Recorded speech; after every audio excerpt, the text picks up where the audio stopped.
Good afternoon everyone, welcome back to Adda 24/7 IAS। दोस्तों, मैं हूं अंकित चौधरी। दोस्तों, आप में से बहुत सारे एस्पिरेंट्स वेट कर रहे थे बेसब्री से EPFO का, एम्प्लॉय प्रोविडेंट फॉर ऑर्गेनाइजेशन में वैकेंसीज के नोटिफिकेशन का। जैसे आपको पता है, पिछले कुछ समय में EPFO में APFC और EO, assistant provident fund commissioner और इन्फोर्समेंट ऑफिसर, दोनों की वैकेंसीज नोटिफाई की गई हैं। 2021 में की गई, 2023 में की गई, और अल्टीमेटली बच्चे वेट कर रहे थे कि इस साल भी EPFO की तरफ से वैकेंसीज नोटिफाई की जाएंगी। और बहुत अच्छी जॉब है EPFO में। अगर मैं APFC की बात करता हूँ, EO की बात करता हूँ, वेल क्वालिफाइड, बहुत अच्छी जॉब है। जॉब वर्क लाइफ बैलेंस अच्छा है, और अगर देखा जाए सैलरी वैलरी सब कुछ, मतलब उस जॉब में परफेक्ट है। अब EPFO की तरफ से एक और नोटिफिकेशन आया है। हालांकि मैं आपको बता दूं, EO और APFC का नोटिफिकेशन अभी नहीं आया है। ये नोटिफिकेशन एक और वैकेंसी का है EPFO में ही, तो उस पर आपको क्लैरिटी होनी चाहिए, इसलिए ये सेशन आपके लिए मैं लेकर आया हूं। यहां पर आप देख सकते हैं, ये है वो नोटिफिकेशन। पहली चीज तो डिटेल नोटिफिकेशन नहीं आया, शॉर्ट नोटिस आया, शॉर्ट नोटिफिकेशन। यहां पर केवल ये बताया गया है, और ये नोटिफिकेशन जो है वो UPSC की तरफ से आया। यहां पर आप देख सकते हैं बेटा, नोटिफिकेशन UPSC ने ही निकाला है। और यहां पर अगर आप नोटिस करेंगे तो UPSC क्या बता रही है। पहली चीज तो UPSC की तरफ से नोटिफिकेशन है।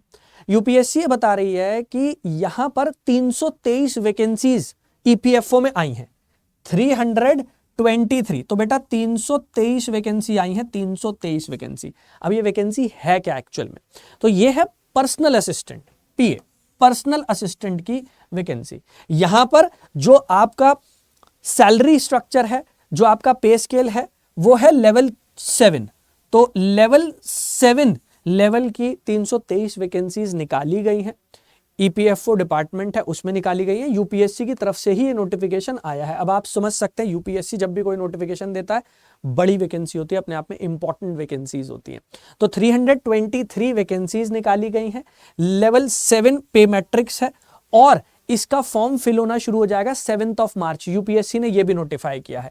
तो यहां बताया गया 7 मार्च, 7 मार्च से शुरू हो जाएगा, और 27 मार्च तक फॉर्म फिल किया जाएगा upsconline.nic.in। तो upsconline.nic.in वेबसाइट पर 7 तारीख से फॉर्म फिल होना शुरू हो जाएगा, मार्च अगले महीने, और 27 तक भरा जाएगा। तो लगभग 20-21 दिन का समय आपको दिया जाएगा। 323 बड़ा नंबर होता है अपने आप में। एक विभाग में वैकेंसी निकाली गई पर्सनल असिस्टेंट लेवल पर। अब ये एग्जाम कैसा होगा, एक बार मैं आपको वो भी समझा देता हूं। ये भी बताया गया कि एग्जाम कैसा होगा। देखिएगा, ये एग्जाम जो होने वाला है बेटा, ये 2 स्टेज में होगा। स्टेज 1, स्टेज 2, 2 स्टेज में एग्जाम होगा। स्टेज 1 जो है, वहां पर ये 3 सब्जेक्ट आएंगे आपके: English language, reasoning ability, numerical aptitude. ठीक है, तो ये 3 सब्जेक्ट जो है, ये स्टेज 1 के एग्जाम में आएंगे, यहां पर आप देख सकते हैं। लेकिन स्टेज 1 का जो एग्जाम है बेटा, ये अपने आप में केवल क्वालिफाइंग है, इसके नंबर ऐड नहीं किए जाएंगे। स्टेज 2 का एग्जाम जो है, वो मेन एग्जाम होने वाला है। यहां पर आप देख सकते हैं स्टेज 2 के एग्जाम में क्या क्या पूछा जाएगा। तो स्टेज 2 का जो आपका एग्जाम है, वहां पर reasoning, economic, financial awareness, English language, quantitative aptitude, ये सब आपसे पूछा जाएगा, और एक डिस्क्रिप्टिव पेपर भी होगा। तो पेपर, ये एग्जाम 2 स्टेजेस में हो जाएगा, स्टेज 1, स्टेज 2। स्टेज 1 के मार्क्स ऐड नहीं होंगे, वो स्क्रीनिंग टेस्ट है। जो मार्क्स ऐड होंगे और जिसके बेसिस पर आपको पर्सनल असिस्टेंट बनाया जाएगा, वो स्टेज 2 है, और यहां पर सारा कुछ दिया गया है। ठीक है, अब जो बच्चे हमारे साथ जुड़ना चाहते हैं, तैयारी करना चाहते हैं, पहले तो मैं बता दूं, आप यहां पर मेरे साथ जुड़ सकते हैं टेलीग्राम चैनल पर, mains answer writing by Ankit sir. इस टेलीग्राम चैनल पर मैं आपको जो भी नोटिफिकेशन आया है, वो सारा का सारा अपलोड कर दूंगा। पेपर कैसे होने वाला है उसके बारे में सारी इंफॉर्मेशन यहां पर आपको मिल जाएगी। Mains answer writing by Ankit sir, यहां पर आप जुड़ सकते हैं, मेरे साथ टेलीग्राम चैनल है। दूसरी बात, जो बच्चे सीरियस हैं तैयारी करने के लिए, आप अड्डा 24/7 के साथ जुड़ सकते हैं। अड्डा 24/7 के बैचेस प्लान कर लिए गए हैं आपके लिए। आपको अड्डा 24/7 की वेबसाइट पर जाना है। जब आप अड्डा 24/7 की वेबसाइट पर आ जाएंगे, तो सबसे ऊपर ऑल कोर्सेज का ऑप्शन है।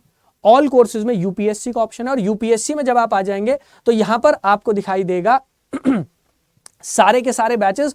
और UPSC, EPFO, ESIC, ALC, ये एक ऐसा स्पेशल बैच हमने निकाला था, जहां पर EPFO के जितने भी एग्जाम्स हैं, वो सब इसमें आपको कवर हो जाते हैं। और इसके अलावा भी बहुत सारे एग्जाम्स के लिए बैच निकाला गया था। तो EPFO में APFC, EO, इसके साथ साथ लेबर इन्फोर्समेंट ऑफिसर, इसके साथ साथ असिस्टेंट लेबर कमिश्नर, ये सारी वैकेंसीज यूपीएससी की तरफ से निकाली जाती है, उन सबका ये एक सिंगल बैच था। अब ये वैकेंसी आई है आपकी पर्सनल असिस्टेंट, उसका भी नया बैच इसमें जुड़ जाएगा। तो ये महापैक है। महापैक का फायदा क्या होता है, जितने हमारे पुराने बैचेस है, मैं आपको दिखा देता हूं, जितने पुराने बैचेस है ईपीएफओ के सारे इसमें है, सारे के सारे, ठीक है। इसके अलावा जितने नए बैचेस आएंगे, जैसे अब ये एग्जाम आया है आपका पर्सनल असिस्टेंट का, इसके जितने नए बैचेस आएंगे वो सारे इसमें जुड़ते रहेंगे। तो आप इसमें हमारे साथ जुड़ सकते हैं महापैक में, ईपीएफओ का महापैक है, इसमें ईपीएफओ के जितने नए बैच आएंगे वो जुड़ जाएंगे। तो आपको टेंशन लेने की जरूरत नहीं, आपने एडमिशन ले लिया, पुराने जो बैचेस हैं उनकी भी नॉलेज मिल जाएगी, एपीएफसी और ईओ के भी सारे बैचेस आपको मिल जाएंगे, और पर्सनल असिस्टेंट का जो एग्जाम आए इसके भी बैच मिल जाएंगे। एडमिशन लेने के लिए क्या करना है, बाय नाउ पर जाना है, बाय नाउ पर जाएंगे, पेज ओपन अप हो जाएगा। यहाँ नीचे वो आपसे कूपन कोड मांगेंगे, कूपन कोड में टाइप कर दीजिएगा Y365 Y365। आप Y365 Y365 टाइप करेंगे तो बेटा इसकी कॉस्ट जो है वो कम हो जाएगी, ठीक है, लगभग 4,000 रुपए का ये बैच हो जाएगा। और याद रखना, इसमें केवल पर्सनल असिस्टेंट नहीं, इसमें एपीएफसी का जब एग्जाम आएगा उसके भी बैचेस ऐड कर दिए जाएंगे, पुराने वाले तो हैं, नए भी ऐड कर देंगे हम। ईओ के जो बैचेस है वो भी इसमें ऐड कर दिए जाएंगे, और पर्सनल असिस्टेंट वाला जो है वो तो इसमें आपको मिल ही जाएगा। तो सारे बैचेस का एक महापैक आपको मिल जाएगा, इसमें आप जुड़ सकते हैं। कूपन कोड में Y365 लगा लीजिएगा और तैयारी में आगे बढ़ जाइएगा, ठीक है। 323 वैकेंसी है बेटा, छोटा नंबर नहीं होता, मौका मिल रहा है। और जैसे जैसे इलेक्शन नजदीक आ रहे हैं आपको और भी वैकेंसीज देखने को मिल सकती हैं। एक्सपेक्ट किया जा रहा है कि एपीएफसी और ईओ की वैकेंसी भी आपको देखने को मिल सकती है। So I wish you all the best, लग जाइए, मेहनत कीजिए, सिलेक्शन आपका ही होगा। Thank you.